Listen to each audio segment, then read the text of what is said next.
Tuesday, May the 2nd, 2017, and this is your Barbados Today evening update. I'm Emmanuel Joseph. Thanks for joining us. Topping the news at this hour, dismissed Central Bank Governor Dr. Delisle Worrell is advising the Friendly Stewart administration to cut employment in the public service and go to the International Monetary Fund. In the first of what is expected to be a series of economic letters, Worrell today offered his advice on how the ruling Democratic Labour Party administration should proceed in a bid to safeguard the Barbados dollar.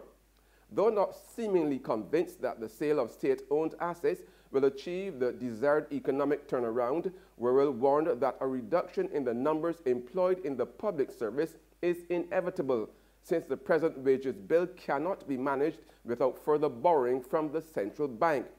He also said government will be well advised to seek the assistance of the International Monetary Fund without delay, explaining that the IMF can assist in designing the reform process to increase efficiency through the employment of higher levels of skill and the appropriate use of new technology, with no permanent diminution in the quality of the public service. The anxious wait is now on for thousands of primary school students who wrote the common entrance examination this morning.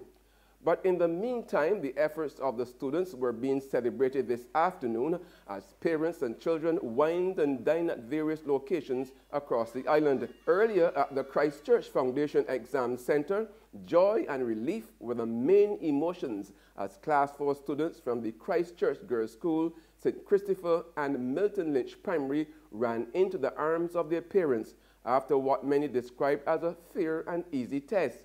Now, parents and guardians brought students to the exam center from as early as 8 a.m., giving them plenty of time to settle before the 9 a.m. start. At 11:30 a.m., the final bell sounded to signal the end of the rite of passage test to secondary school life. By all accounts, students were well prepared for any curveballs the examiners threw at them. Students told Barbados Today that aside from a few nerves at the start, they were able to execute the training reinforced by both teachers and parents in preparation for the big day. At Alexandria in St. Peter's, students reported a generally easy exam, except for some, the math was not a walkover. It was a little bit challenging, but I got through it. It was fine. Math is hard. The math was harder for me, but I got through it. I want to go to St. Michael's. Because, well, first thing, if my mother has to pick me up, she can pick me up from there easily. And it's a good school. Over at the St. Michael's School on Martindale's Road, the consensus from the students who Barbados Today spoke with was that they overcame whatever challenges emerged and did a commendable job. It was a decent paper. It was pretty good. I was expecting it to be a little harder, but I think it was still a little challenging to me. It was challenging at first, and then I got through it, and then it became easy to do. It was a decent paper. Some questions in the math were challenging, and most of the questions in both papers, I think I got through well. How are you feeling now that it's all over? I'm feeling free. Yeah. So what was it like before?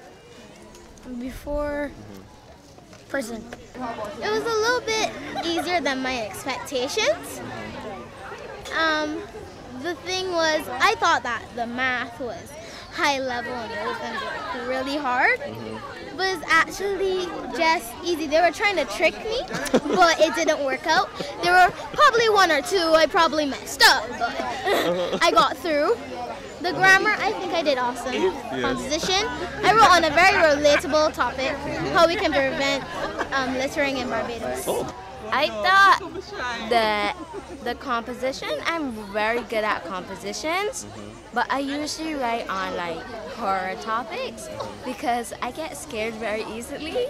So writing things which are scary is easy for me, and none of them are scary topics. Okay. So I had a little difficulty, but I think I was still able to write a good composition, a fair composition. And then with the grammar, I thought the grammar was very easy and the multiple choice was straightforward. But I'm happy that it was easy. And are we happy that it's now over? Yes. Happy because I can now eat whatever I want to. This year, 1,680 boys and 1,650 girls registered to sit the 11+ exam. All the best to the students. And President of the National Union of Public Workers, Akani McDowell, says government needs to address the ongoing concerns of public servants as it pushes for increased productivity in the public service. McDowell was speaking at the annual May Day rally at Browns Beach yesterday after trade unions signed a pledge in observance of the Year of Productivity. He highlighted the issues of appointments, payments, and the salary increases as some of the areas that need urgent attention. The NUPW is certainly supportive of all efforts to make the public sector as efficient as possible. However, we find that this discussion about productivity is often done in isolation, as it does not take into account the plight of temporary workers in the public service who wait upwards of 3 months to be paid. The many public servants who have not been appointed or even given an opportunity to act in higher positions. The public servants who have been asked to revert to their substantive posts because of the new qualification order. And the public servants who have not received a salary increase in almost a decade. There's regional and international news after this short break. Morning, Miss Oya. Morning. You again. So you're washing cars now? Well, I can't keep up with you at all. Yes, girl. You know they're going to provision to selling slow. And I don't sell nation newspapers at all because them don't sell. So I washing cars now. I like to get up before 8:30 because I can't take the hot sun. You want the car wash? No, not today. It clean. But you're going in very early though? Yeah, I just going early so I can read the Barbados today online before work starts. Right. But you can still let me clean the window for the $2. At least it's still cheaper than the nation newspaper. All right. I got a special boo here that I got it shining. Thank you. Enjoy your day here. You too. All right. What that paper is? She can see clearly when the dirt is gone. The Barbados Today, news you can trust.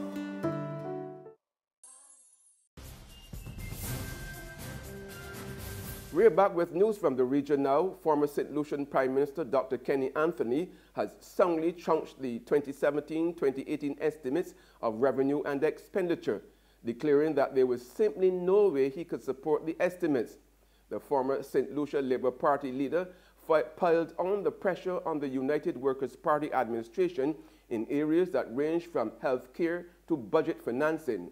He also told the sitting that the statutory instrument to institute the airport development tax is illegal since it cites a long repealed act as a basis for the levy. The former Prime Minister says it is fortunate that the government decided to postpone the implementation of the tax. However, any money collected for travel after that period must be returned. Because it is unlawful. And I will tell you this further. You cannot claim to be accessing money from the airport development tax and putting it in a sinking fund unless you amend the Huanora International Airport Development Act to allow you to do this. Doing this is ultra-virus. And on the international scene, Venezuela's opposition blocked streets in Caracas today to denounce a decision by leftist President Nicolas Maduro to create a constituent assembly, a move critics said was a veiled attempt to cling to power by adding elections. After a month of near-daily protests by opponents demanding early January elections, the unpopular leader announced on Monday he planned to set up the Super Body Popular Assembly with the power to rewrite the Constitution.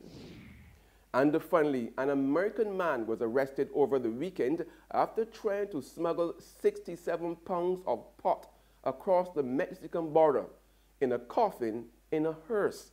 There was no dead body in this casket, just bricks of marijuana, alongside bricks of manure he assumed would hide the odor.